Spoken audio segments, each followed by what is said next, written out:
Todos, ¿cómo les va? En esta oportunidad haré una reflexión que girará en torno al Evangelio de Marcos, capítulo 5, versículos del 1 al 20. Trata sobre la curación del endemoniado de Gerasa.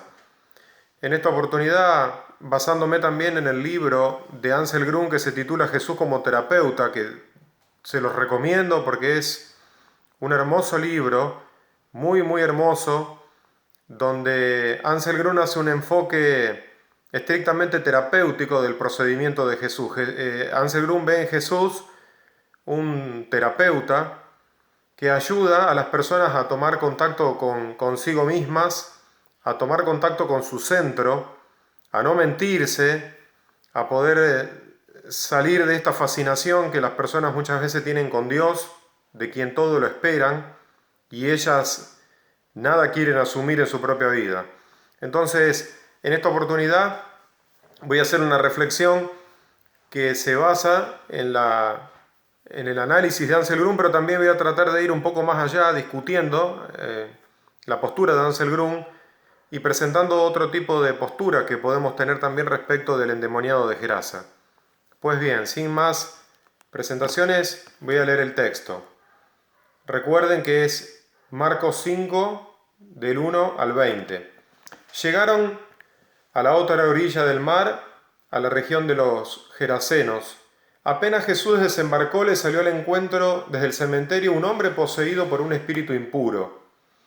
Él habitaba en los sepulcros y nadie podía sujetarlo, ni siquiera con cadenas. Muchas veces lo habían atado con grillos y cadenas, pero él había roto las cadenas y destrozado los grillos, y nadie podía dominarlo. Día y noche vagaba entre los sepulcros y por la montaña, dando alaridos e hiriéndose con piedras. Al ver de lejos a Jesús, vino corriendo a postrarse ante él, gritando con fuerza: ¿Qué quieres de mí, Jesús, Hijo de Dios, el Altísimo? Te conjuro por Dios, no me atormentes. Porque Jesús le había dicho: sal de este hombre, espíritu impuro. Después le preguntó: ¿cuál es tu nombre? Él respondió: mi nombre es Legión, porque somos muchos. Y le rogaba con insistencia que no lo expulsara de aquella región. Había allí una gran piara de cerdos que estaba paciendo en la montaña. Los espíritus impuros suplicaron a Jesús: envíanos a los cerdos para que entremos en ellos. Él se lo permitió. Entonces los espíritus impuros salieron de aquel hombre, entraron en los cerdos, y desde lo alto del acantilado, toda la piara, unos 10.000 animales, se precipitó al mar y se ahogó. Los cuidadores huyeron y difundieron la noticia en la ciudad y en los poblados. La gente fue a ver qué había sucedido. Cuando llegaron a donde estaba Jesús, vieron sentado, vestido y en su sano juicio al que había estado poseído por aquella legión, y se llenaron de temor. Los testigos del hecho les contaron lo que había sucedido con el endemoniado y con los cerdos. Entonces empezaron a pedir a Jesús que se alejara de su territorio. En el momento de embarcarse, el hombre que había estado endemoniado le pidió que lo dejara quedarse con él. Jesús no se lo permitió, sino que le dijo: vete a tu casa con tu familia y anúnciales todo lo que el Señor hizo contigo al compadecerse de ti. El hombre se fue y comenzó a proclamar por la región de la Decápolis lo que Jesús había hecho por él, y todos quedaron admirados. Pues bien, lo primero que podemos observar en este texto es que este hombre habitaba en el cementerio, estaba atado con cadenas, que una y otra vez las rompía, se autoagredía con piedras, se lastimaba. Todo esto es señal de una personalidad, como lo dice Ansel Grun en su libro Jesús como terapeuta, una personalidad que hoy en día se denomina fronteriza, podemos decir esquizofrénica, ¿por qué no psicótica, paranoica? Depende cómo cada uno quisiera verlo a esto, pero en pocas palabras, esta persona habitaba en el cementerio, es decir, el cementerio es un lugar donde no hay nadie que me escuche, donde yo no puedo establecer relaciones, donde estoy aislado, donde los otros son para mí efectivamente personas muertas, personas que no me dirigen su atención. Todo esto es como una simbología de la situación de alguien que se siente totalmente aislado, despojado de todo y a quien nadie le presta atención, incluso a quien nadie acepta como es. Este es el punto para mí, el eje que habría que tratar de elucidar, esclarecer en este texto. Fíjense que es interesante porque Jesús se acerca al endemoniado y le pregunta por su nombre, y el endemoniado le dice: somos legión. Vale decir que no puede dar cuenta de lo que él es. Es una persona que no sabe quién es, en principio. Como lo explica Ansel Grum en su libro y en su análisis, es una persona que no sabe quién es. Es una personalidad que está poblada de muchas voces. Por eso dice somos legión. Es decir, es alguien, diría yo, que todo el tiempo está escuchando lo que le dicen, lo que le recomiendan, todo el tiempo está preguntándole a los otros si hace bien, si hace mal, si traté mal a mi hija, a mi hijo, a vos qué te parece, si tengo que dejar tal trabajo y tomar otro, voy a consultar todo el tiempo a uno, otro. Es una personalidad, yo diría así como insegura al extremo, que todo el tiempo necesita la validación, la confirmación y convalidación de los demás para poder tomar sus decisiones e ir adelante en la vida. Incluso muchas veces también dentro de la iglesia son las típicas personas que no toman decisiones, aún pasándola mal en determinadas situaciones, porque, bueno, Dios los castigará. Le preguntan al sacerdote, salen a veces confundidos porque ellos sienten que tienen que hacer algo, pero a la vez se les recomienda otra cosa. Una persona que no puede estar en contacto con su centro, que no sabe lo que quiere, en realidad, no sabe pensar claramente, incluso muchas veces no sabe lo que siente y no conoce el rumbo y la dirección de su vida. Esto ocurre con mucha frecuencia, sobre todo en este tiempo, tengo que decirlo así, de manera más filosófica, donde transitamos una situación que, por ejemplo, el pensador italiano Gianni Vattimo define como agorafóbica, es decir, estamos en un espacio abierto, en un horizonte muy amplio de sentido, donde no sabemos muy bien qué decisión tomar, y el sentido de la vida es un sentido que dura un día y después al otro hay que redefinirlo, donde no hay un sentido fuerte, donde ya, por ejemplo, lo que es la voz de la iglesia, la voz de la política, la voz de la psicología, de la educación, de lo que ustedes quieran, no termina teniendo el peso específico que tenía tradicionalmente, y desembocamos nosotros en una agorafobia, es decir, ese miedo a un espacio abierto que no sabemos qué decisión tomar porque son tantas las posibilidades que tenemos frente a alguna situación que muchas veces las personas terminan mareadas, empiezan a dar vueltas sobre sí mismas y comienzan a ahogarse. Bueno, todo esto que estoy describiendo de modo filosófico ahora, que es un hecho cultural también que todos podemos percibir con mucha claridad y es muy frecuente y lo padecemos de alguna manera, todo esto que estoy diciendo trata sobre esta situación de alguien que está poblado de voces, está poblado de perspectivas, de miradas que los otros tienen y no logra saber cuál es la propia, no logra conectar con su centro, no tiene la valentía de decir yo voy a hacer esto y para hacer esto tengo que dejar de lado todo lo otro. Entonces está atormentada por estas voces, está poseída. Ansel Grun explica que los demonios, en un lenguaje más actual, en el lenguaje de hoy, son justamente todas estas situaciones, emociones quebradas, depresiones, represiones, malestares anímicos, psicológicos, miedos, fobias, todas estas cosas hoy en día en el lenguaje actual son demonios. Entonces esta persona, el endemoniado de Gerasa, era alguien como nosotros, como muchos de nosotros que estamos poseídos por un montón de voces con las cuales no sabemos cómo lidiar y sentimos esta bronca interior porque queremos sacarnos de encima esas cosas y saber realmente qué es lo que queremos y no le podemos otorgar rumbo y dirección a nuestra vida. Esto es un problema que me interesaría en otro momento o en otro video abordarlo más desde el punto de vista filosófico, que amerita esta lectura, pero por ahora sigamos con esta idea de Ansel Grum, ¿no? Estamos frente a una persona que tiene lo que se conoce como una personalidad fronteriza, esquizoide, que está perseguida por un montón de voces, pero ella no logra conectar con su centro. Entonces, cuando Jesús le pregunta quién sos, cómo te llamas, no puede dar su nombre, sino que precisamente empieza a responder que somos legión, somos muchos.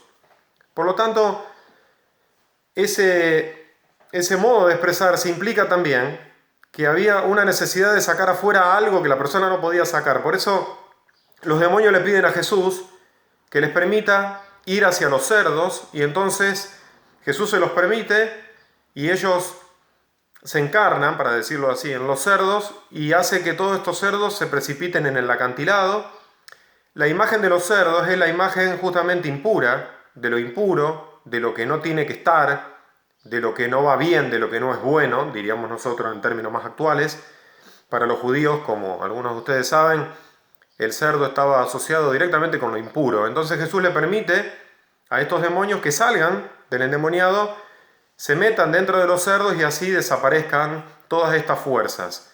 Bien, esto hace que la persona quede liberada de todas esas voces, si ustedes quieren, y luego esta persona queda en su sano juicio. Así dice el texto, que cuando se acercaron, los pobladores lo vieron en su sano juicio, pero a la vez le pidieron a Jesús, fíjense esto qué interesante, ¿no? A la vez le pidieron a Jesús que se vaya. Esto es lo que ocurre, esto es muy importante, es lo que ocurre cada vez que alguien empieza a ser él mismo. Cada vez que nosotros somos nosotros mismos, las personas terminan rechazándonos.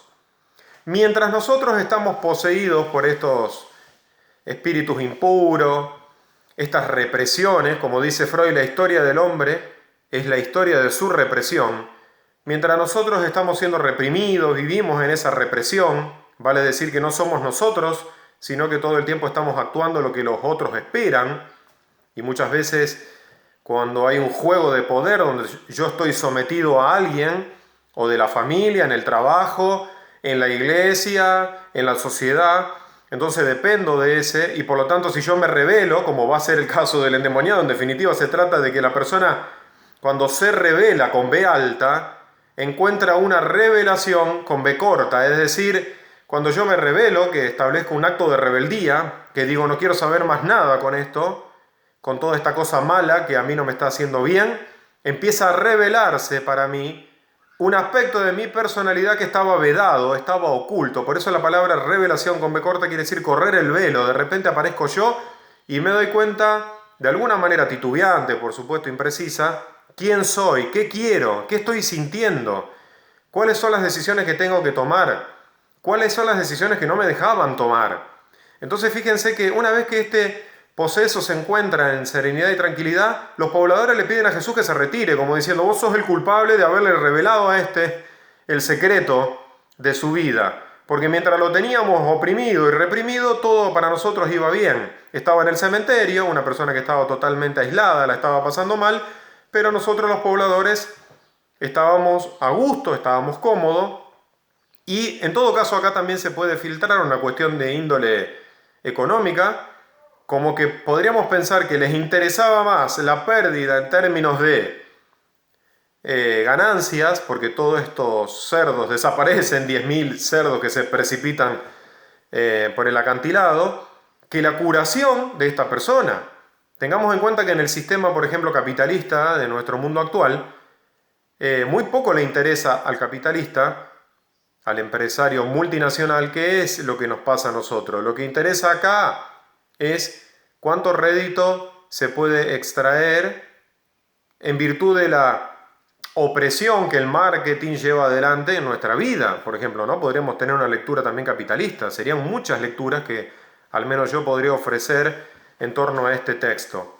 Pero yo quisiera reiterar que esta persona que vivió una personalidad múltiple, poblada de voces, no hagas esto, deja de hacer aquello, tenés que hacer, debés, cuidado, siempre influenciada por miedos y presionada, cuando Jesús la libera, los pobladores a esta persona no la soportan.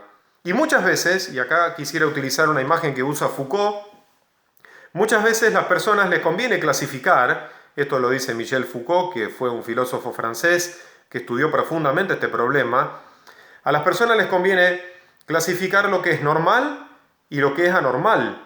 Y quizá esta persona no sé si era tan anormal. Muchas veces ustedes también se sienten como anormales. Yo acompaño a muchas personas que me consultan y me dicen, ¿es normal esto? ¿Está bien? Porque yo quiero tomar esta decisión. Claro, porque se nos rotula como anormal o como normal, pero ¿para qué? Para sacar un rédito. Porque está bueno que alguien diga, che, esto no es bueno, es anormal, entonces no lo hagas, entonces yo te domino, entonces vos tenés que hacer lo que yo digo que es normal, si yo tengo el poder para generar en vos esa convicción, entonces terminás haciendo lo que yo pienso y lo que yo digo. Esta era la situación global en la que se encontraba el endemoniado, a mi criterio y desde mi punto de vista, apoyándome también en buena parte en lo que dice Ansel Grun en su libro Jesús como terapeuta, que se los recomiendo. Por lo tanto, fíjense, estamos hablando de una personalidad que está totalmente pendiente de lo que los otros le mandan a hacer, lo que tiene que sentir, lo que tiene que pensar, totalmente reprimida, y cuando Jesús la libera, en definitiva, lo único que hace esta persona es tomar contacto con su centro. Si yo tuviese que decirlo desde otro punto de vista filosófico, con Nietzsche, por ejemplo, para quien el sujeto, la subjetividad, la persona, ya no es más un individuo con una sola mirada sobre las cosas, vamos a verlo ahora de esta forma, sino que hoy en día las personas son personalidades múltiples y no necesariamente están enfermas. Por ejemplo, nosotros podemos ser padres de familia, homosexuales, podemos ser gerentes de una empresa, filósofos a la vez matemáticos, podemos ser creyentes de la religión católica, pero a la vez también beber del budismo. Es decir, hoy en día la personalidad es combinada y es múltiple. Lo cierto es que hay que ayudarle a las personas a ver que eso no es anormal, sino que eso es lo que está aconteciendo en nuestra cultura en este tiempo. No es que yo con esto estoy convalidando cualquier cosa, sino que estoy tratando de ayudar a las personas a que sientan que muchas contradicciones en su interior, que ayer eran de una forma, hoy son de otras. Incluso nosotros nos enojamos con los partidos políticos o con los políticos que hoy están en un partido y mañana van a otro. Esto es el acontecer que mueve el curso de la vida en Occidente en este tiempo y en Oriente también, por supuesto, ¿no? Entonces podemos ver también que en rigor Jesús sería como una especie de filósofo cuya sabiduría le ayuda a esta persona a aceptar esa multiplicidad de maneras que tiene de mostrarse a la sociedad. Y que, claro, naturalmente la sociedad no está preparada para aceptar esta multiplicidad de formas, entonces dice que nosotros somos falsos, hipócritas o que utilizamos máscaras. Y en realidad, como dice mi maestro Gianni Battimo en su libro El sujeto y la máscara, el sujeto, la persona, siempre tiene una máscara. De hecho, en la raíz griega de la palabra persona, que la palabra en griego es prosopon, quiere decir hablar a través de, es justamente persona, es una máscara.